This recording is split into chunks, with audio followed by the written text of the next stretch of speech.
নমস্কার বন্ধুরা, আশা করি সবাই আপনারা ভালোই আছেন। আজ আমি আপনাদেরকে স্মার্টফোনের স্ক্রিনকে কীভাবে রক্ষণাবেক্ষণ করবেন সেটা প্র্যাকটিক্যালি করে দেখাবো।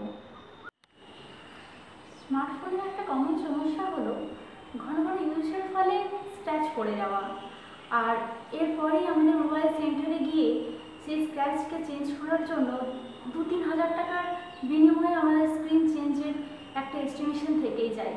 তাই এই ব্যাপারে সমস্যাটাকে যদি খুব সহজে ঘরোয়া উপায়ে আমরা ঠিক করে ফেলতে পারি তাহলে খুব একটা খারাপ হয় বলে মনে হয় না। দেখুন, আমার কাছে একটা স্মার্টফোন আছে, তাতে দেখতে পাচ্ছেন কত স্ক্র্যাচ পড়েছে। এই স্ক্র্যাচটা দূর করার জন্য আমি একটা ছোট্ট ঘরোয়া উপায়ে আমি একটা টুথপেস্ট নিয়ে এসেছি, যাতে খুব সহজভাবে কীভাবে স্ক্র্যাচটা চলে যাবে সেটা আপনাদের কাছে আমি তুলে ধরছি।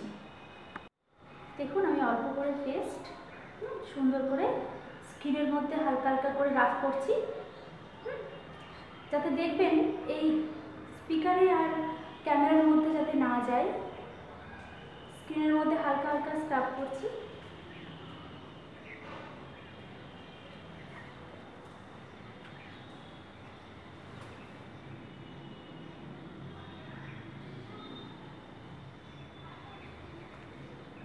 দেখতে পাচ্ছেন?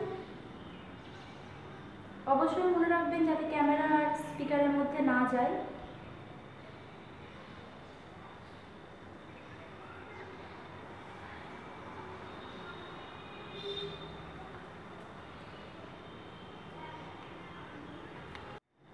দেখুন, পেস্টটা লাগানোর পর আমি 10 থেকে 15 মিনিট এটাকে এভাবেই রেখে দিলাম।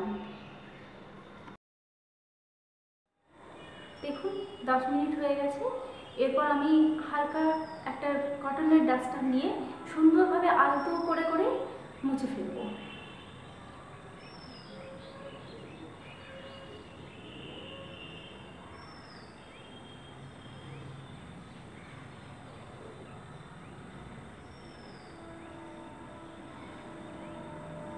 আলতো আলতো আলতো করে মুছে ফেলব। দেখুন, আর একটু স্ক্র্যাচ নেই, খুব সুন্দর ঝকঝকে হয়ে গেছে। এই ঘরোয়া পদ্ধতি আপনারাও ট্রাই করুন, অবশ্যই ফল পাবেন। এই অজানা তথ্যটি যদি আপনাদের ভালো লেগে থাকে তাহলে অবশ্যই এই ভিডিওটি শেয়ার করে দিন, আর শেয়ার করে সবাইকে দেখার সুযোগ করে দিন। আর অবশ্যই সাবস্ক্রাইব করতে ভুলবেন না। আপনারা এই ভিডিওটি আমাদের এই চ্যানেল ANP ওয়ান্ডার চ্যানেলটিকে আপনারা ভালোবাসুন, আরও আমাদেরকে সহযোগিতা করুন। আজকের মতো এখানেই শেষ করছি। নমস্কার।